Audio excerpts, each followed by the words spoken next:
Presenta Montevideo Shopping. 40 años caminando juntos.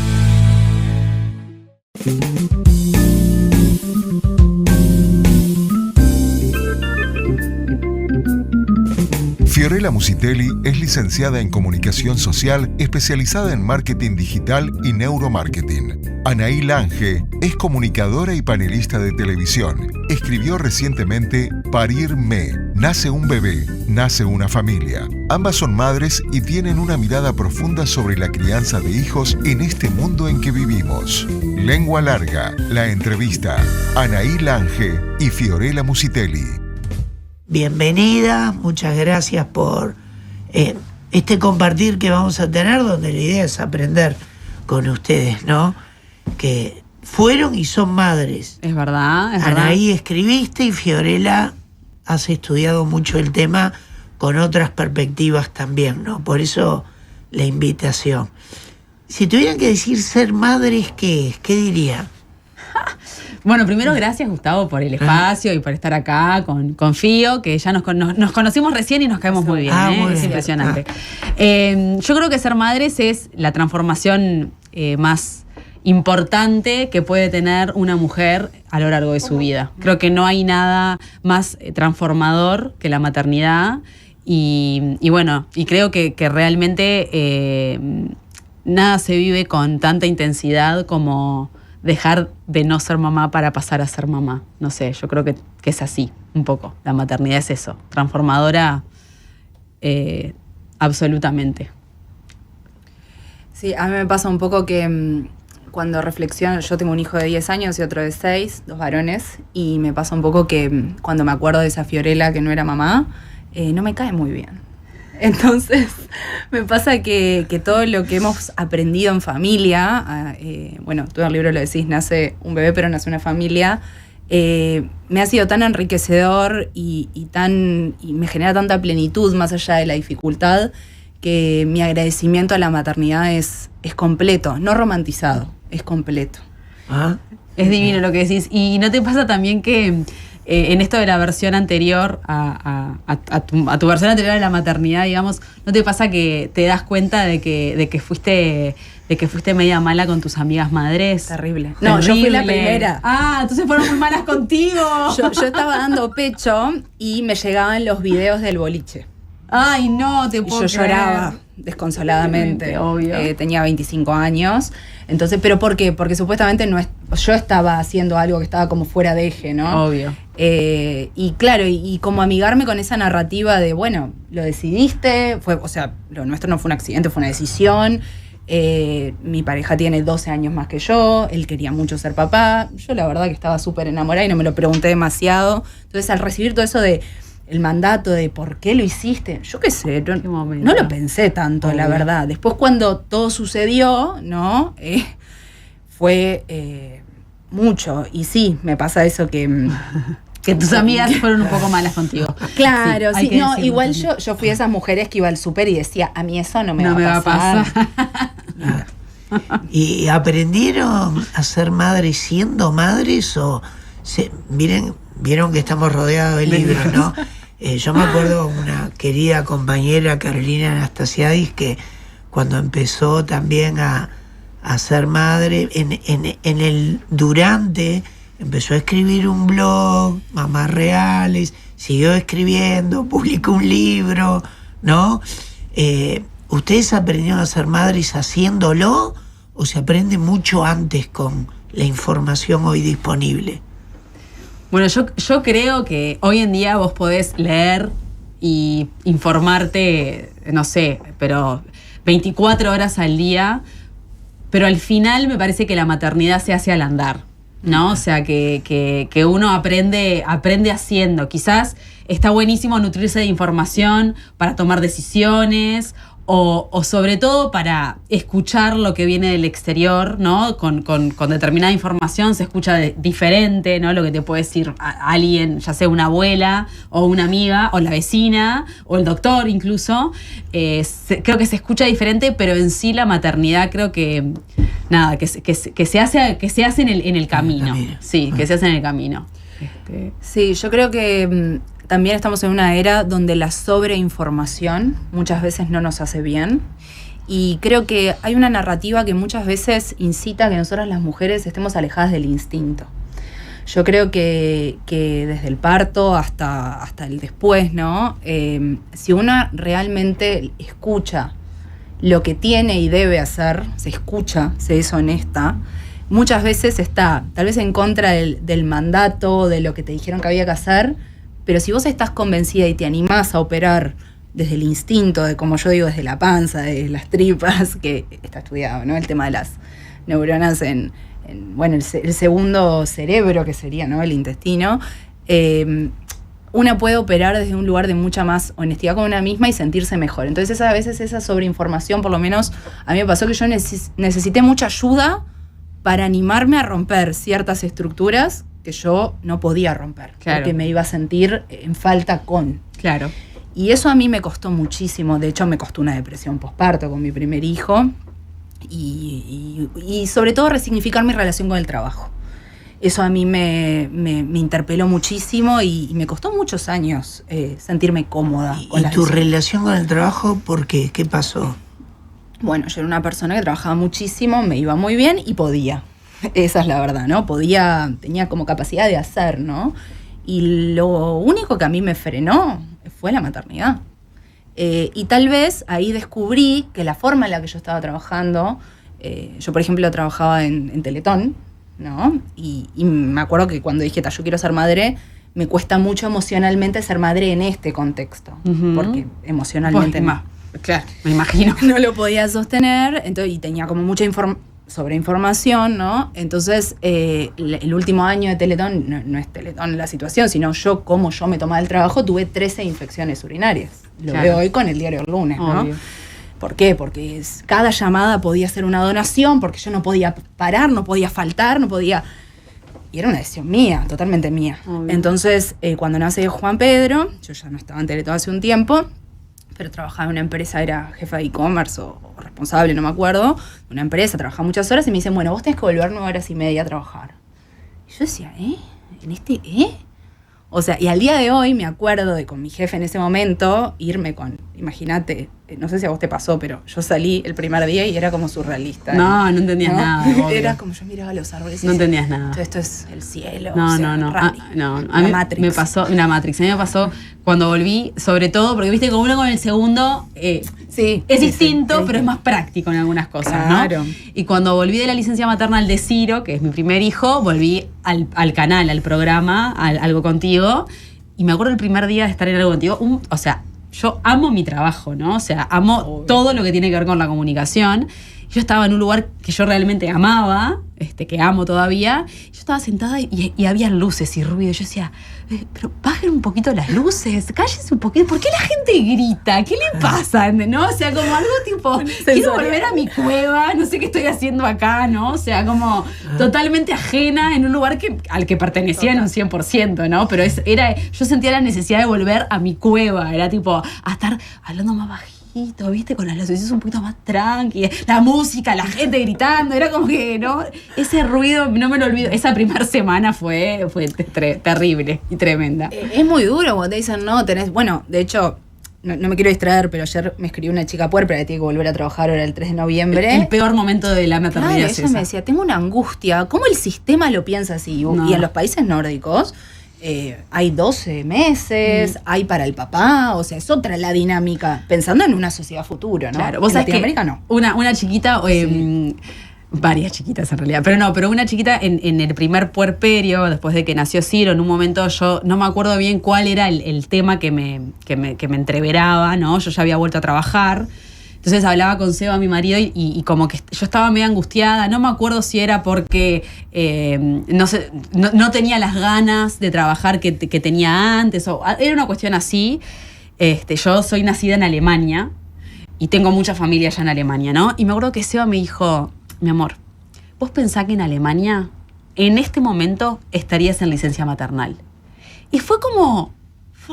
se me abrió como el mundo, ¿no? O sea, ayer me decía, pensá en Alemania, como diciendo, en realidad el error no es tuyo, ¿no? Vos pensás que en otro contexto, en otro lugar, que es muy cercano, como Alemania, para mí, estarías de licencia. no estarías con todo este ruido que te está pasando. Y bueno, esto, ¿no? Que vos decías también, es un poco complejo, ¿no? Bueno, me voy a sumar a esta declaración que dice Anaí, nos falla el sistema. Claro, no. El sistema sí. nos falla a las mujeres. Y ¿En sí, qué? a la maternidad. No nos da el espacio, o sea, es muy difícil sostener una lactancia y pidámosle a cualquier mujer del otro lado que nos lo aclare.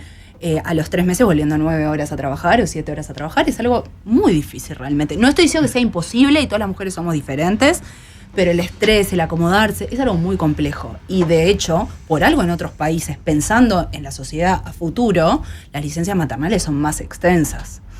Y yo, que vengo del mundo empresa, hablo con muchos empresarios y les digo, tiene que entrar al Senado. Si fuimos, no sé, un país piloto para, no sé, legalizar el cannabis, ¿por qué no somos un país piloto para 6 meses de licencia exclusiva por maternidad? De hecho, el sector público, en muchas de sus áreas, lo tiene, y nosotros en el sector privado no. Entonces Claro. el sistema nos falla.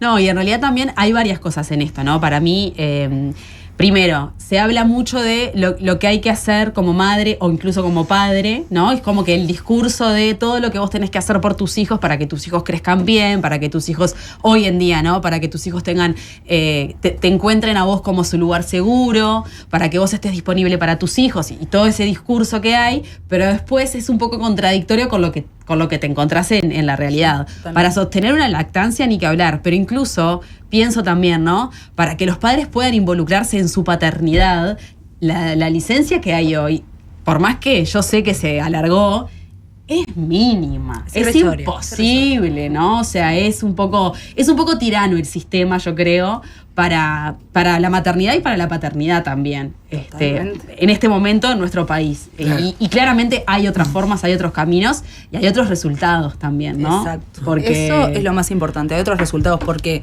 no sé si viste este documental de Netflix que no me acuerdo, imagino que lo habrás visto en Brasil, el tema de las cesáreas. Sí, ¿Cómo se llama? no me acuerdo. Bueno, si lo buscan lo van a encontrar, que habla de el índice altísimo de cesáreas que había en Brasil y cómo se empezó a concientizar al respecto. ¿Por qué? Porque la forma, o sea, nada está bien ni mal, simplemente que si el sistema colaborara con propiciar el parto, que esa mujer estuviera más tranquila.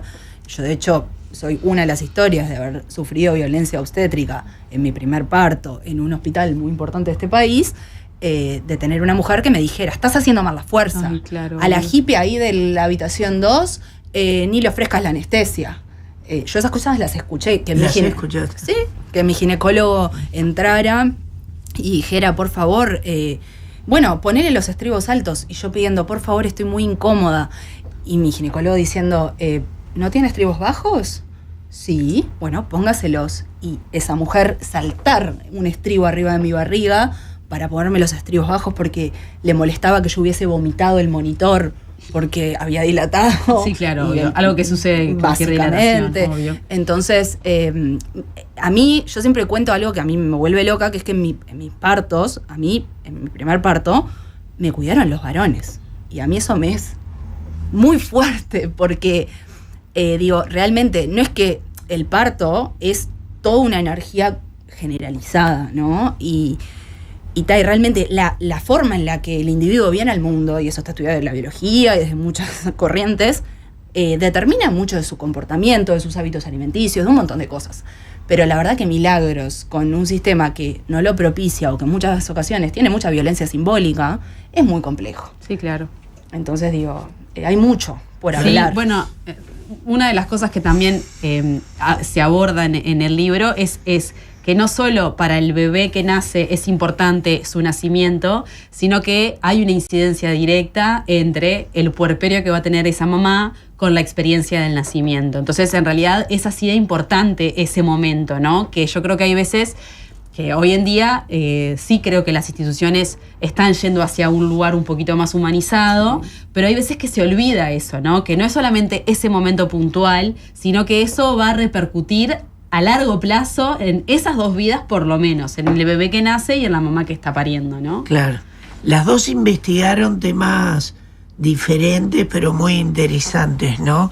Y cada vez sabemos más que la gestación, primeros días, meses, años, son claves en un hijo que viene al mundo, ¿no? Sí, bueno, yo creo que FIA tiene un estudio que avala lo que yo digo, digamos, ¿no? Una cuestión medio así, pero antes de escribir el libro, yo siempre, cuando hablaba con, no sé, con seguidoras de Instagram y demás, que hacemos como ciertos círculos de maternidad, siempre decía, capaz que me escuchan y dicen, ay, qué exagerada, ¿no? Pero nosotros estamos en los primeros 3 años de nuestro hijo generándole la estructura de la personalidad de ese hijo, ¿no? O sea, somos así de importantes, realmente. O sea, dejemos de sacarle importancia al rol que tenemos como madre y como padre. No se trata únicamente de cuidarlo, por supuesto, de darle calor, cariño, alimento, sino que realmente la estructura de la personalidad, el cerebro que tiene su mayor desarrollo en esos primeros 3 años, después se va a transformar en un cerebro de adulto, y sus vínculos, sus relaciones con todo, con lo que sea, va a estar como va a tener su primera raíz en ese vínculo con nosotros y en esa relación que tenemos nosotros con nuestros hijos. Entonces, hay veces que por ahí asusta o asfixia pensarlo, pero es así. O sea, lo que se construye en esos 3 primeros años es el resto de su vida. Con algo tan sencillo como, por ejemplo, la alimentación complementaria, que yo le doy como que pongo mucho foco en esto, ¿no? En que vos estás generándole su relación de por vida con la alimentación cuando empezás con la alimentación complementaria. O sea, eso que vos, ese vínculo que vos formás entre tu bebé y la alimentación es lo que le va a acompañar el resto de su vida. Entonces, nada, sin desesperarse y sin asfixiarse, pero tomando la responsabilidad que realmente tiene ese rol que tenemos nosotros como mamá y como papá, ¿no? Y así con todo, ni qué hablar con el vínculo, ¿no? Afectivo, con esos, no sé, hay veces que de repente se viralizaban. Esto a mí me trago porque me cuesta. Que de repente en un momento se viralizaron muchos videos en TikToks y Reels y esas cosas de adultos violentando a niños, ¿no? Sí. Pero de forma graciosa. Sí. ¿No? Y yo indignada en con lo esa físico, situación. jugando, dándole una vuelta sin que el niño sepa, poniendo un filtro de monstruo y que el niño se asustara. Como es el último que vi, uno de los últimos que vi, rompiéndole un huevo en la cara sin que el niño no, o sea, como jaja, y gracioso. Y yo decía, ¿podemos por una vez por todas entender el rol fundamental que tenemos en su vida? O sea, la persona que ese niño más confía en este mundo y en su vida, sos vos. Y vos lo estás traicionando cuando le das una vuelta o cuando le rompes un huevo en la cara. No es que, ay, qué exagerada. Bueno, no, es así. Es realmente así. Podemos hacernos responsables de eso en algún momento, ¿no? O sea, como que, nada, somos tan fundamentales en esos cerebritos que se están desarrollando, ¿verdad, Fío? Bueno, ahora que estás diciendo esto, lo tomo también porque esto de que asfixia o asusta, según el INE, en el 2046 en Uruguay ya se unen la tasa de mortalidad y natalidad. Nosotros hace muchos años que estamos cocinando esto que está sucediendo, que no hay cifras exactas de que nos estamos extinguiendo en el mundo, no es que la OMS lo está diciendo y demás, pero sí, en España se llaman pueblos muertos, en esto de que, llega un momento donde la gente no está teniendo hijos. Claro. Madres, padres, hombres, mujeres. Entonces, la pregunta es, entiendo que es un tema muy multifactorial, de hecho, no recuerdo el libro ahora, es un estudio de antropología, si lo buscan en Google lo van a encontrar, que cita en Latinoamérica cada país como lo fue gestando, pero hay como, en Uruguay la natalidad se da o en estratos bajos de la sociedad o en estratos más altos. En el estrato más alto se posterga tener el primer hijo porque hay una realidad, hay una correlación entre la postergación laboral o de estudio, salir del sistema y tener tu primer hijo. Y creo que, no sé si a vos te habrá pasado, pero es muy compleja esa conciliación. O sea, la conciliación que todo el mundo nos vende, que es fantástica y tan sencilla y demás, es para un porcentaje bastante reducido de cualquier sociedad en Latinoamérica. Y creo que hay algo muy crucial de lo que poco se habla, porque todos tenemos recetas mágicas y todo puede ser, que es la red con la que esa mamá cuenta. Obvio. ¿Está? Que yo le llamo ahora, hay un concepto nuevo que es la tribu paga. Tenemos muchas abuelas, bueno, en mi caso las abuelas trabajan. Obvio. Una es maestra, la otra es transportista escolar. No van a venir a cuidar a mis hijos, lógicamente, tienen sus responsabilidades.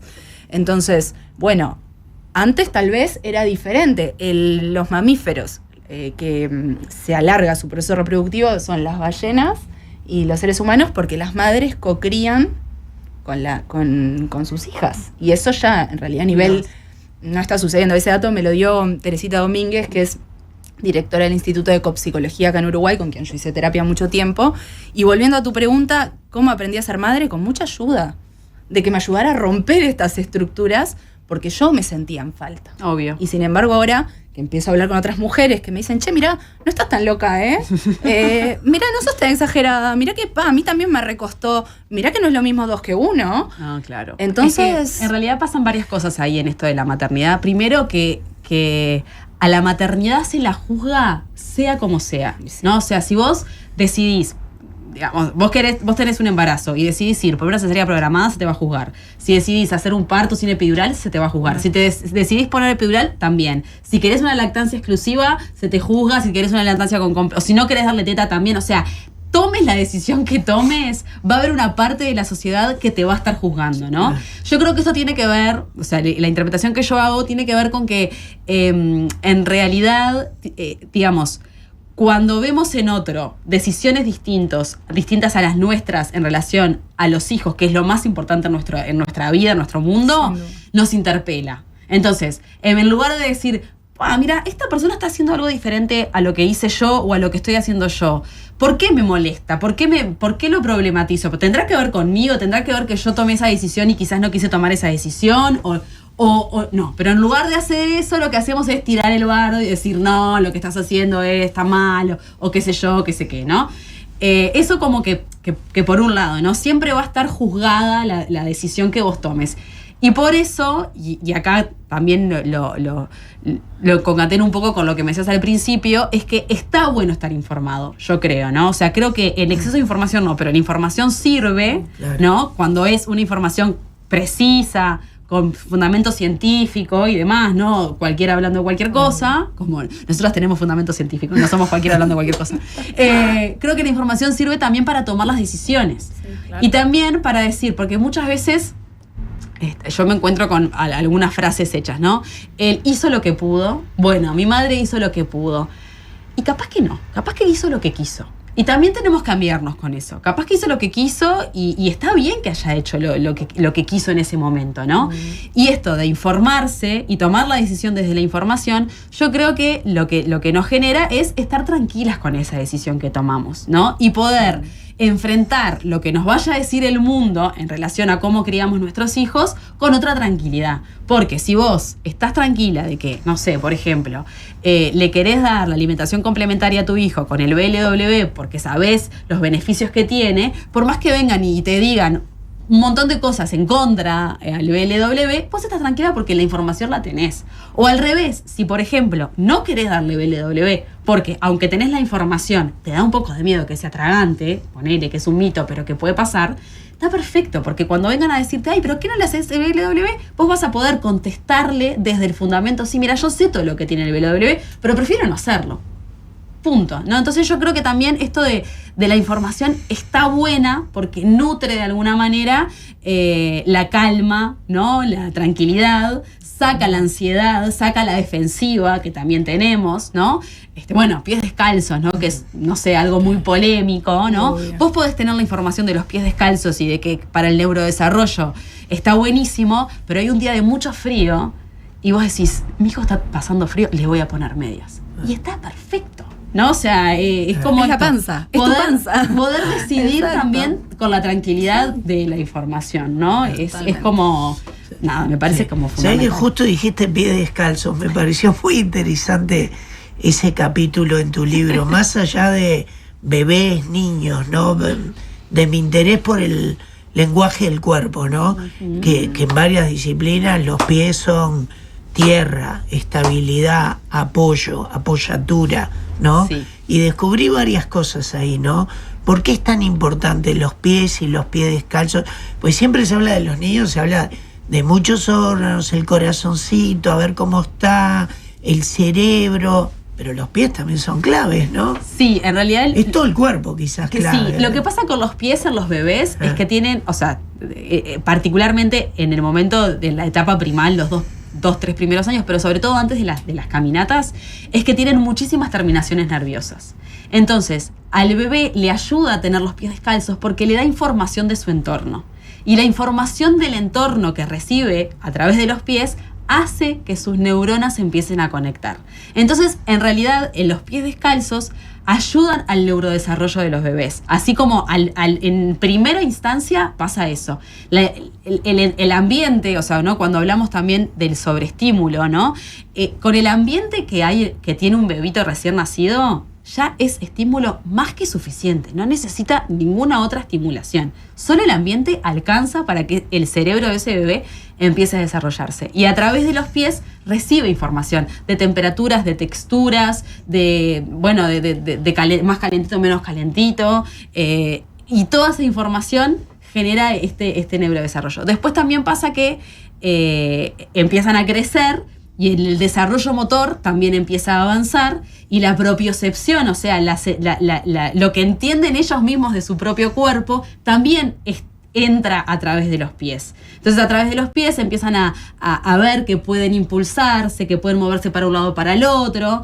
Y en esta corriente, que es el movimiento libre, que se trata justamente de que el desarrollo motor sea fisiológico y no estimulado, los pies descalzos también es fundamental. Claro. Justamente por toda la información que el niño recibe de su propio cuerpo y del entorno que lo rodea. O sea que en realidad son maravillosos los pies descalzos, ¿no? Y además, hoy en día lo que te dicen los pediatras que están más actualizados es los virus no entran por los pies, entran por las vías respiratorias. El frío no es lo que enferman los virus. Entonces, cuando te preguntan, ¿y por qué uno se enferma más en invierno? Bueno, el sistema inmune está un poquito más bajo porque hay más virus dando vueltas y además la gente no ventila, que eso es como fundamental, ¿no? Y ahí en la no ventilación es que están los virus que entran por las vías respiratorias y no por los piecitos. Y volviendo, uno a veces puede hacer todo eso y yo ya vi que no sé qué hijo de los dos tuvo BRS, el mío también. Ay, así sí. Que pasaste por eso. Somos muchas familias las que hemos pasado por el BRS y por el OAF. Sí. Y es una prueba eso de decir, bueno, ¿qué hice mal? No. Nada. No hiciste nada, te tocó, es así, o sea, esto de tener que pasar, claro, porque ya es como, viste, el puñal. Bueno, igual una se puede poner puñal y también te lo pueden poner, porque mirá que una vez que Bruna salió de su internación por BRS, obviamente había un montón de abuelas diciéndome, y claro, si nunca le abrigás los pies. Ay, ¿verdad? O sea, esos comentarios que nunca van a sumar, ¿no? Pero que existen, ¿no? Obvio. Qué bueno, yo ya, la verdad es que algunas, cuando tengo ganas explico y cuando no tengo ganas no explico, pero qué necesidad de andar diciéndole eso a una madre que acaba de salir de una internación con su bebita, ¿no? Pero yo sí, creo que es eso. Si yo, bueno, ya que tengo el micrófono, quiero pedir disculpas si alguna vez dije algo a alguna mujer que estuve mal. Quiero que sepan que estoy reflexionando mucho al respecto. Otra cosa que quería decir es esto de la información. En mi caso, que como te hablaba de la relación con el trabajo, y soy muy responsable, toda esa responsabilidad demencial que tenía con el trabajo, la pasé a la maternidad. Error. Para mí, por lo menos. Entonces, ¿qué pasó? Yo cuando veo que me sale una oportunidad de trabajar en la Pérez Scremini, pasé de Teletón a Pérez Scremini, tranqui, claro, ¿no? Tranqui, sí. Entonces, la persona que me ayudaba con mi hijo venía hasta las 3 de la tarde y muchas veces faltaba, pues se enfermaba mucho, por lo cual yo me iba con mi hijo al hospital a trabajar. Porque era la primera vez que hacían un programa televisivo y necesitaban a alguien comercial de marketing para eso. En vez de decir, yo no puedo con esto, que es lo que debería haber hecho, obvio, y en el momento no lo vi realmente, y mi marido no se puso firme, porque yo era una chinche peluda y no se me podía decir nada, yo fui, me acuerdo de llamar llorando, de que no me salía la leche, algunos días iba con mi hijo, otros no, veía bebitos que tenían cáncer, y me costaba mucho procesar eso teniendo a mi hijo de 4 meses, y bueno, cuando terminé el programa de la Pérez, que por suerte le fue muy bien, yo al otro día no podía ver luz. Tuve mi primera crisis de ansiedad, que no fue muy grave. Terminé tomando 1 año y medio de Sentius y Aceprax los primeros días.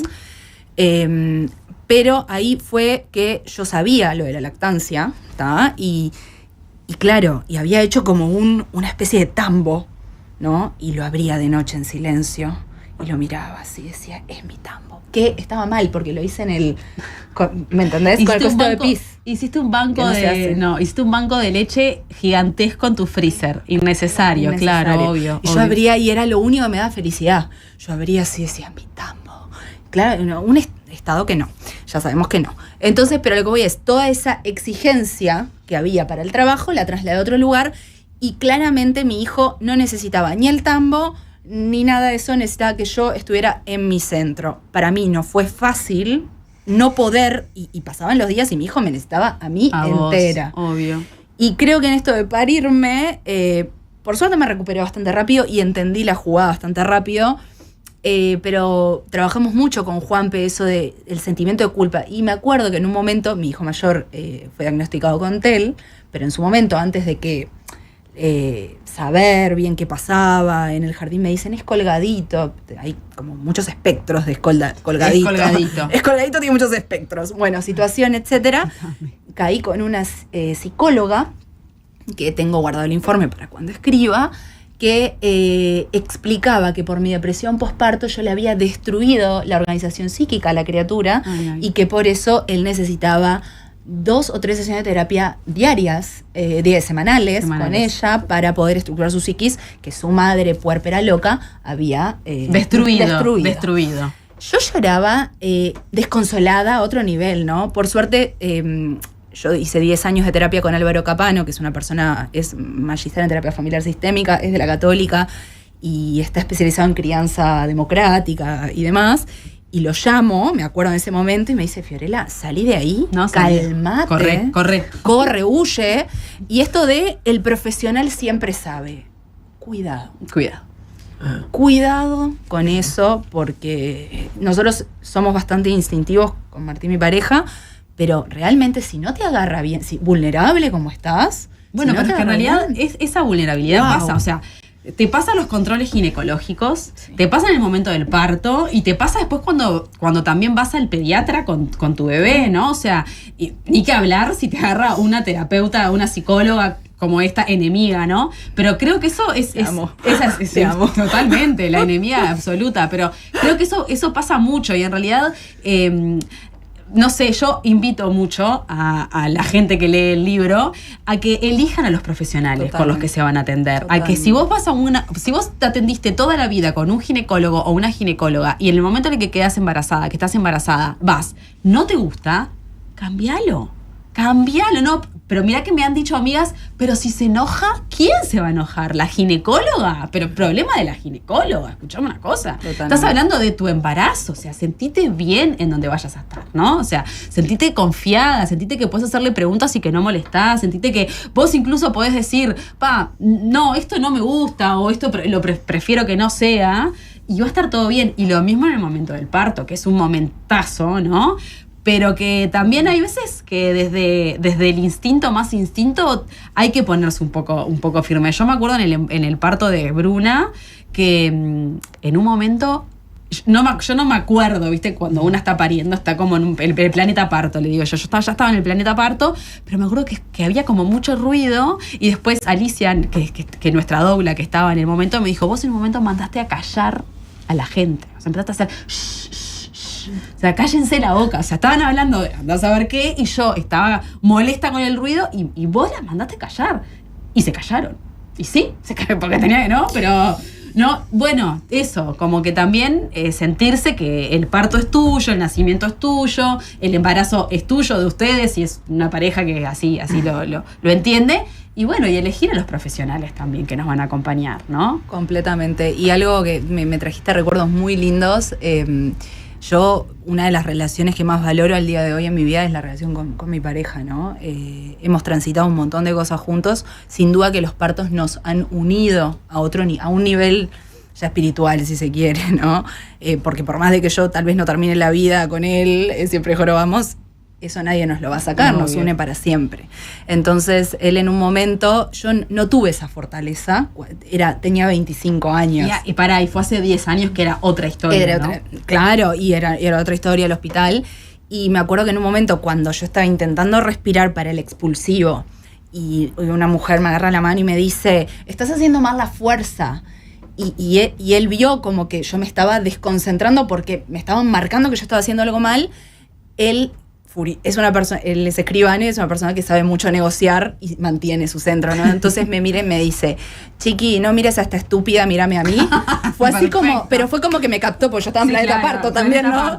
Chiqui, no me mires a mí, mira a esta estúpida, y me mira a los ojos y me dice, ¿cuándo a vos en la vida algo no te costó? Y vos sabés que yo saqué como una fuerza. Sí, claro. Y en el pujo ese salió Juan Pedro y fue como, pero claro, fue eso de, él confió en mí, él me vio. Él vio todo, es eso, estaba con alguien que me amaba que me ama profundamente y que supo qué decirme en ese momento. Y ese minuto exacto lo hizo todo. Y sí, la diferencia. Lo hizo todo, totalmente. Así que. Y hay nuevos roles en la crianza de hijos, tanto de madres, padres, comunidad que rodea a los hijos ya, ¿no? Wow. Abuelas, quien los cría. Pero incluso se habla mucho de los nuevos roles de los padres también, ¿no? Y sí, es Me que... gustaría saber la opinión de ustedes, ¿no? Bueno, yo tengo mucho que contar, ¿Sí? pero te escucho. No, bueno, justamente el nace un bebé, nace una familia, que es Sí. como la bajadita de parirme, tiene que ver fundamentalmente con eso, ¿no? No es que antes no había una familia, o que cuando no hay un bebé no hay una familia, sino que cuando aparece un bebé cambia completamente y nace una familia diferente. Porque cambian los roles en la pareja, ¿no? Cambian muchísimo los roles en la pareja y también cambian los roles en toda la familia, ¿no? Porque los padres pasan a ser abuelos, porque los hermanos pasan a ser tíos, porque si es un segundo o un tercer embarazo, el hijo único pasa a ser hermano. Entonces, cambia completamente. Y yo creo que si no estamos en conciencia y presencia, como me gusta decir a mí, de ese cambio, es complejo, ¿no? Sobre todo el sistema de 2 que pasa a ser de 3, o del sistema de 3 que pasa a ser de 4, ¿no? Porque la pareja cambia rotundamente. El parirme, ¿no? Habla un poco de eso, ¿no? De que con un bebito nace una nueva versión de mamá y de papá y de pareja, y si vos pretendés tener tu vida anterior, estás como en un error que te va a costar muchísimo, porque no vas nunca a volver a tu vida anterior, jamás, aunque lo intentes. Y esto ya es como una cuestión más de observación participante. Lo que yo he notado con amigas que fueron siendo madres y demás, que cuanta más resistencia hay a la nueva vida que tiene como centro ese bebé, y es más difícil lo que pasa en la pareja, ¿no? Porque obviamente cambia muchísimo. A mí me pone muy triste cuando, porque creo que todos pasamos por ese momento difícil en el que nos tenemos que reencontrar como hombre y como mujer, ¿no? Las parejas heterosexuales que tenemos, Claro. hijos, y bueno, y reconfigurarnos, ¿no? Con todo lo que traemos, con todos los traumas que traemos de la infancia y demás, y como reencontrarnos. Ese reencuentro para mí no siempre se logra, ¿no? Y pasan cosas que afectan a toda una familia, si alguien se separa, o sea, yo soy hija de padres separados y me parece que tomaron la mejor decisión cuando la tomaron. No tengo nada en contra, me parece que es muy sano siempre estar a tiempo de hacerse preguntas y tomar decisiones. Lo que sí digo es que esto que vos hablabas de la información, hacer prevención de entender qué implica tener un hijo, más allá de que te da un montón de miedo, está bueno también para hacerte responsable después de que vos también vas a participar y vas a querer que eso funcione. Ahora, hay una situación hormonal en la mujer que es muy fuerte, que ahora se está estudiando mucho más. La conexión, Nazaret Castellano lo está estudiando, útero, cerebro, corazón, ¿tá? Que creo que cuando tengamos más información de eso, más vamos a... ¿No te pasa que haces 1000 cosas más y no entendés cómo antes no te da el tiempo? Entiendo. Bueno, la biología lo está explicando, la ciencia lo está explicando ahora. Pero pasan cosas que a vos te llaman mucho la atención. En nuestro caso, mi pareja tiene casi 50 años. ¿tá? Hoy está cumpliendo 49 años. Hoy cumple mi pareja y mi mamá. Así que esta nota es como... Todo. Exacto, entonces él venía de una estructura de que, bueno, hombre proveedor, se iba a trabajar, etcétera, y llegó un momento en el que yo me sentí muy sola, y no es porque él fuera malo, ni mucho menos, o sea, obviamente él era el ingreso que nos ayudaba a mantener el hogar, etcétera y demás. Entonces en un momento que yo estaba absolutamente desbordada, le digo, voy a dejar de trabajar, no puedo más.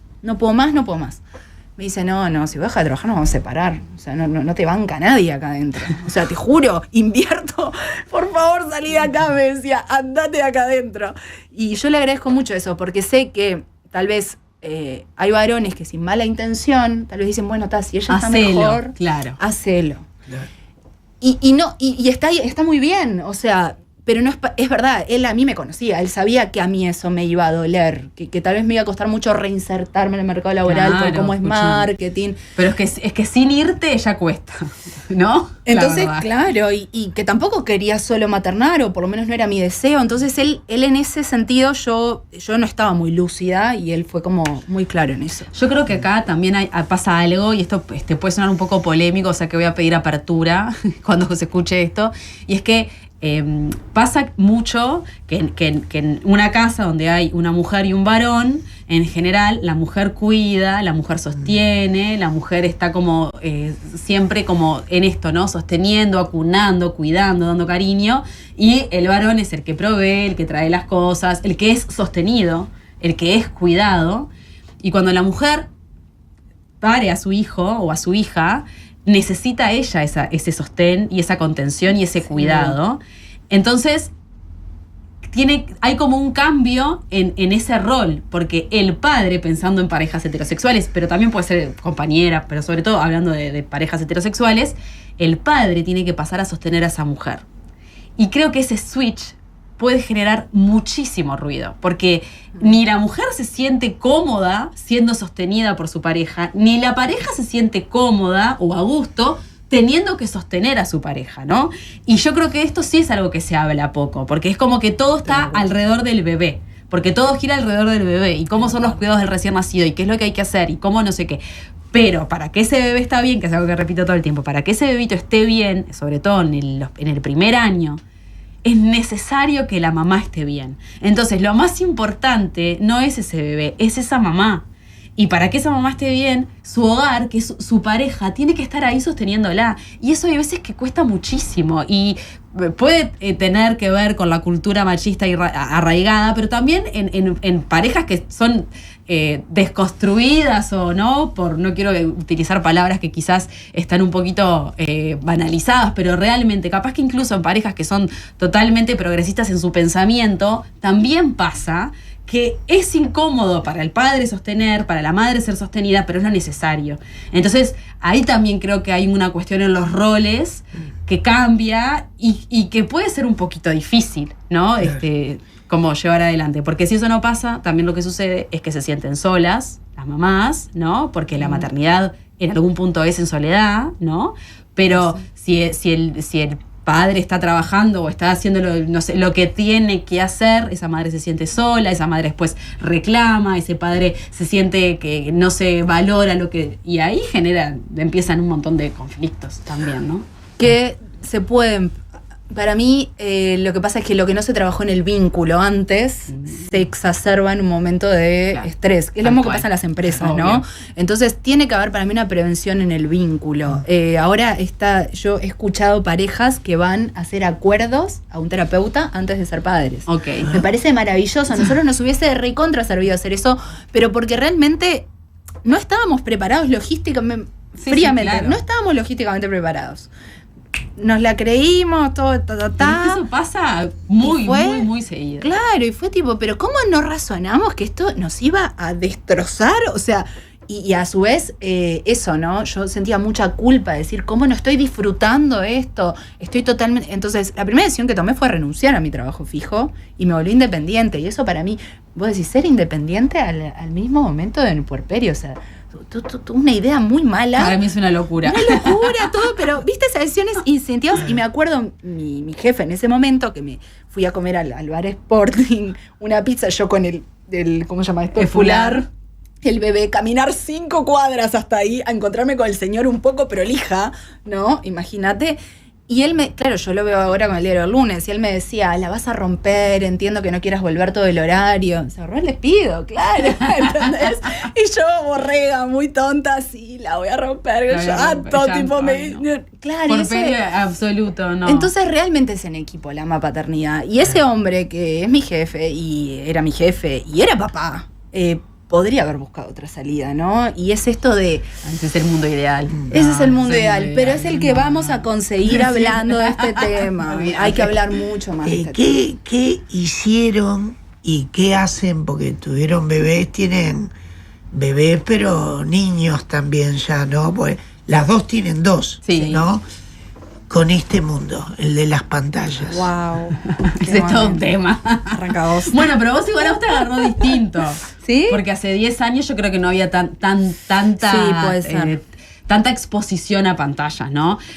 A ver, esto también es como que vos podés tomar un montón de decisiones en relación a la maternidad y a la crianza que vos le querés dar a tus hijos, pero hay cosas que hacen mal y las pantallas es una.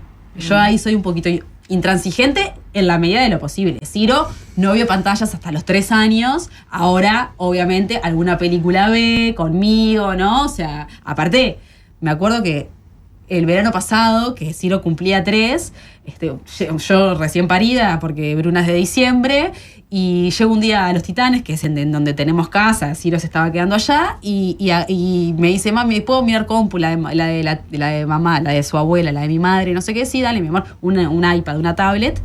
Y el tipo agarra la tablet y se pone a hacer todo, manejar mejor que yo la tablet. Es terrible. Yo decía, pero pará.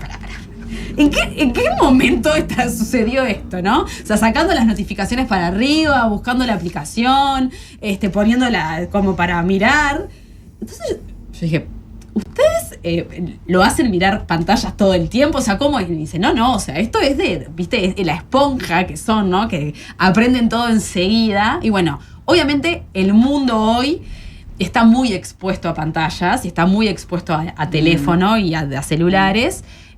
La realidad es que hay mucha investigación científica que habla de que de verdad el cerebro de un niño no está suficientemente desarrollado, no está preparado para decodificar realmente el estímulo que le da la pantalla. Entonces, como es un sobreestímulo constante, ese cerebro hace lo que puede y genera daños. Punto. O sea, eso es así, hay que saberlo. Obviamente eso significa que no puede ver una pantalla o que te va a hacer enloquecer porque no mire pantallas. Y bueno, eso creo que también va en cada familia y va en cada uno, ¿no? Y después, yo creo que algo que también pasa mucho con la crianza es que las decisiones que vos tomas, que vos tomes o que ustedes tomen, si son más de uno, en relación a la crianza, te obliga también a vos a tomar unas decisiones propias, ¿no? Yo no puedo pedirle a mis hijos que no miren pantallas, que no hagan nada frente a la computadora o al teléfono, que no me estén pidiendo constantemente si yo estoy todo el tiempo así, ¿no? Que también es un ejercicio, porque también es un escape mental. Yo me doy cuenta de que hay veces que mi cerebro me dice, agarra el teléfono y entra a scrollear porque necesitas irte, ¿no? Y digo, bueno, pero si yo estoy con mis 2 hijos jugando, y yo estoy con la pantalla, ¿qué mensaje le estoy dando, no? Entonces, también un poco esto de la coherencia, ¿no? Con lo que les decimos, con lo que hacemos nosotros, ¿no? O sea, bueno, Bruna, que es la segunda, claro, viene en otro contexto. O sea, nosotros realmente con Ciro no prendíamos la tele. No había tele mientras él estaba despierto. Ahora lo que me pasa a veces es que Ciro me pide, porque cuando cae la noche, capaz que podemos ver un ratito, y sí, está Bruna. Entonces yo ahí hago malabares para que Bruna no mire. Pero bueno, también, nada, yo nunca fui de enloquecerme y de ser muy extrema. Pero me pasa eso. Todavía no entré en el quiero un teléfono, no sé, quiero jugar a... No, yo veo a través de las redes los jueguitos en línea y que son todos horribles y digo, ay, cuando me toque este momento, ¿no? Eso todavía no. Las pantallas son un temón porque son un tema de los adultos, o sea, y pasamos por la pandemia, ¿no? Claro. Pasamos por la pandemia que creo que yo lo hablaba con la psicóloga de mi hijo mayor, los que teníamos hijos pequeños, fue un gran desafío. Fue lindo porque estábamos en conexión y también fue complejo porque los niños no nacen para estar encerrados. Claro, obvio.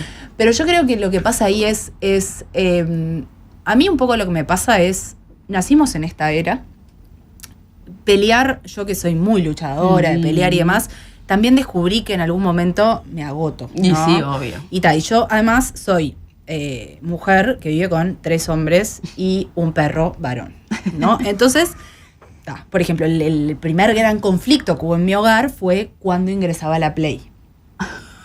Claro, conflicto lejísimos, o sea, ni siquiera... Un conflicto terrible en el cual yo digo, no puedo creer que estemos hablando de esta estupidez, pero claramente era un tema porque los niños socializan a través de las Play, hacen como una ponderación social por lo que pasa en la Play, compran pavos. O sea, a mí hace 5 años un alumno me dijo en la Católica, no, a mi hermano le regalaron pavos de Fortnite. ¿Qué? ¿De qué? ¿Cómo? Para el cumple. Claro, yo no sabía lo que era pavos de Fortnite. Después, por ejemplo, este verano, que fue una guerra, porque el tema de la Play, ponele que jueguen un ratito, que hagan Roblox, yo qué sé, etcétera, está bien en el sentido cuando es algo para socializar a mi modo de ver, que te cumple un fin, ¿no?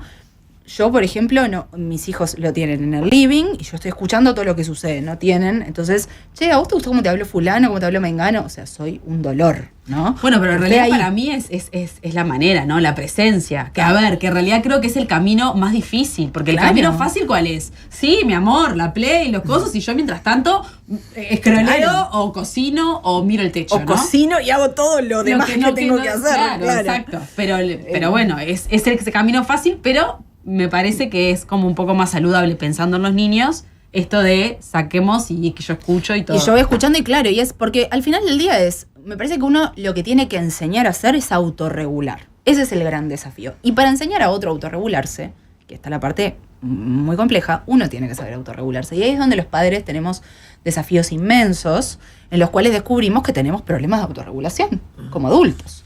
Entonces ahí es donde empieza a darse un entorno donde, dependiendo socialmente de donde ese niño esté, la autorregulación es más compleja o más difícil. Y ahí empiezan a caer vínculos. Y perdón, Gustavo, que voy a hacerle yo una pregunta, porque entiendo que la última investigación que vos hiciste tiene que ver con la autorregulación. Lo de la tesis. Lo de la tesis. Sí. Mi tesis de posgrado en neuromarketing es cómo en una encuesta 320 profesionales uruguayos que tenían algún tipo de estudio de grado o posgrado, hacían todo un cuestionario que básicamente investigaba si la ausencia materna o paterna en la infancia había afectado, según su autopercepción, sus hábitos de compra y consumo. Y en este libro, justamente, habla mucho de que la autorregulación nace de la conexión. Es que te iba a decir, o sea, es fundamental para los bebés autorregularse gracias a sus figuras de apego, que es su mamá y su papá. Pero sobre todo al principio su madre, después también su padre, ¿no? O sea, ellos logran esa autorregulación a través de nosotros. Entonces, si nosotros no estamos, les va a costar autorregularse. Y no solo, a veces estamos y no estamos. Obvio. Que ese es otro gran tema que creo que todos sentimos culpa y nos ha sucedido alguna vez, pero yo he estado, viste que la terapia de los niños, en realidad siempre vamos los papás. Entonces esto de la crisis interna que hay entre nosotros, que después se nota en el desborde del niño. Entonces empieza, ¿por qué vos en tu casa de familia de origen tal cosa y vos en tu familia de origen? Y empiezan a caer todos los dardos de eso de Tremendo. Nadie hace nada. O sea, no importa qué pasó antes, ya llega un momento que uno ya es adulto y no es hijo, entonces se tiene que hacer cargo, como decís tú, de lo que quiere. Y acá lo que me salió es que 76% no estaba seguro o afirmaba que realmente, y acá agrego un término más, la educación financiera emocional es crucial a la hora del consumo. Y acá esto es algo que yo observo. En los juegos, aquellos niños que tienen la Prex y compran, o etcétera, tal cual el que se compra el Audi. Claro. Bueno, el niño es como el Audi. Se posiciona. Hoy hablaba con un empresario que me estaba peleando con una persona que me tiene que pagar y me dice, ¿qué auto tiene? Le digo, pero no es una guía, puede estar endeudado. Bueno, en la Play es igual. El que compra más pavos, el que compra más Rubik. Y bueno, lógico, sí. Entonces, claro, mis hijos me miran y me dicen, ¿me puedo comprar Rubik? No te voy a comprar nada. No, porque soy el último en el ranking. No me interesa. No me importa, claro. No me interesa. Y porque vos no valés, y acá viene el paradigma desde Sócrates, ¿no? De no valés por lo que tenés, valés por quién sos. Y esa es la discusión que está en todos lados. Claro. Entonces, ahí es mucho más que la consola. Es, che, yo te estoy ayudando a autorregularte porque el día que yo no esté, que yo no voy a estar, yo el trabajo lo hice ahora. Y te vas a hacer pelota o no. Probablemente te hagas pelota y yo tenga que estar ahí acompañando, pero yo creo que eso es lo más duro. Saber que en algún punto tenés que empezar a confiar en el trabajo que hiciste y claro, que ellos van a obvio. hacer su camino. No, Mi hijo de día ya me claro. pide que lo deje en la esquina. Bueno, ¿te das cuenta? Sí, igual yo creo que a mí me está pasando ahora con Ciro, que tiene 3 años y medio, va a cumplir 4 dentro de poco, que yo estoy empezando a ver, de alguna manera, cositas que sembré hace algunos años. Totalmente. ¿No? O sea, Sí. yo noto en él, que está, obviamente es un niño y hay un montón de cosas que no entiende todavía, pero yo noto en él cómo cuando yo le explico las cosas las entiende, Sí. cómo, digamos, la realidad es que yo veo en la media de los berrinches y veo que sus berrinches son distintos, que logra entenderme. Veo también como un nivel de empatía que me sorprende, ¿no? Total. Y hablando a veces con amigas, con terapeutas y demás, ellas incluso me dicen, en realidad eso es fruto de lo que vos estás construyendo ahora. O sea, estos resultados se ven a largo plazo, pero también se ven en el corto plazo. Totalmente. ¿No? Yo creo que a las dos nos gusta mucho la comunicación y la comunicación es crucial. O sea, Obvio. tomarte el tiempo de hablar. O sea, mi segundo hijo nació el día de mi cumpleaños y habla como yo, sin parar. Entonces yo digo, ay, me mandó el universo esta Esto. criatura a que yo me dé cuenta cómo la gente no me banca. Porque claramente, o sea, yo a veces digo, no quiero, le digo, preguntar a papá, pero porque ya no le quiero contestar más preguntas. cosas. Y por otro lado digo, nunca le quiero matar la curiosidad esa hermosa que tiene por ser niño. Ay, ¿viste cuando preguntan Es cualquier hermoso. cosa y la gente responde tipo, porque sí? No, ¿cómo porque sí? No, vení, No, pero te mando a mi explico. hijo y le vas a contestar No, porque sí. sí, No, yo lo amamos. también. No, pero hoy, por ejemplo, estábamos almorzando y le pregunta a la chica que me ayuda a criar a mis hijos, Yanela, le pregunta, ¿y tú cuánto ganas? Ay, perfecto. De una. Entonces le digo, es un tema de adultos. Le digo, no lo vamos a hablar contigo en este momento. Pero vos estás acá por lo que gana. No, ella, estoy segura, no sé, Yane, vos comentale, pero que le gusta participar además en un trabajo de tu crianza. A mí me gusta, le dice ella. Bien, y cuando alguien se porta mal, ¿qué haces vos, mamá, en el trabajo? ¿Los despedís? Vamos a despedir. No. Tiene 6. No, Entonces no, vos decís, no, no, claro. no, maravilloso, Y ¿no? por otro lado, decís darle también, yo estoy trabajando mucho ahora, el tema de el exceso de información al niño, Bien. porque el niño es niño también, y yo estoy muy acostumbrada a eso, a Velar. hablar y decir, y también hay que medir eso un poco. Nos vamos, pero me gustaría esta pregunta en el final. Ahora, ustedes recuérdense como niñas que hoy valoran, aprecian de sus padres, de la crianza, de la educación que tuvieron. Bueno, yo sin lugar a dudas el tiempo que me dieron mis padres, mis papás, el tiempo y la paciencia, ¿no? Yo siempre digo, para mí la persona con más paciencia en este mundo es mi viejo. O sea, no conozco a alguien que tenga más paciencia que mi viejo. Lo veo también, o sea, lo veo ahora con mi hijo, que es igual. Y bueno, y mis padres en realidad, mi madre trabajaba poco, digamos, o sea, hacía un horario corto y estaba con nosotras, con mi hermana y conmigo. Y yo creo que recordar cualquier momento de mi niñez con mi madre es como de las cosas que más valoro. ¿Por qué? Porque en ese recuerdo me siento segura, me siento protegida, me siento cuidada, digamos. Nunca sentí desamparo por parte de mis padres y creo que tiene que ver directamente con el tiempo, ¿no?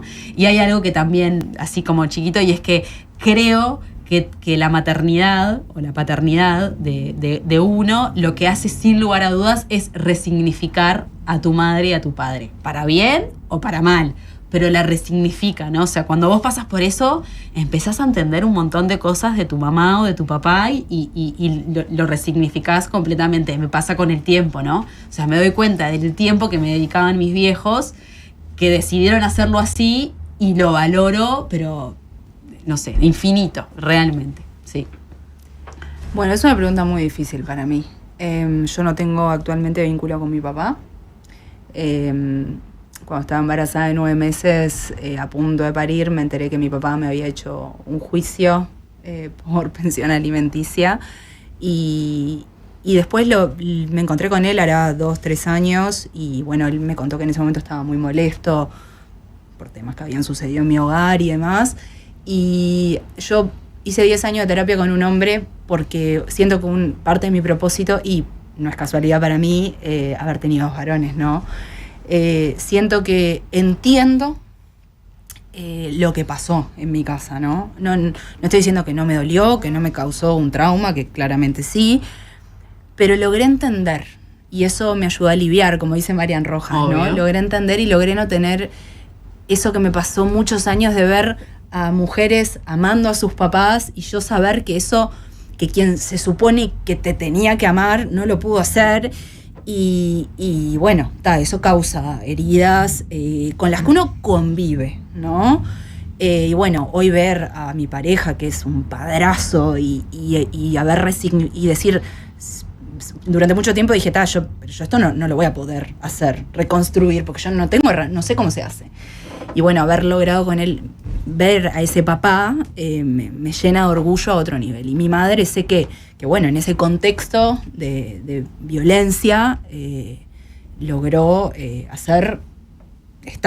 ¿tá? Entonces, digo, lo que yo creo es que entiendo también que muchas personas de esa generación venían de realidades mucho peores. ¿tá? Y creo que es complejo. Es complejo. Bien. Sabes que, perdón, pero justo hoy leí una frase ¿no? que como lo que vos estabas contando me hizo acordar mucho a esto que leí, que es de Melina Bronfman, que es mi gurú y es una crack en cuestión de fisiología y crianza, y dice: cuando elegís criar desde el cuerpo, desde lo que sentís y sabés, le estás diciendo a tu propia niña: te veo, te entiendo y elijo sanar con vos. Muchas gracias. Muchas gracias a las 12.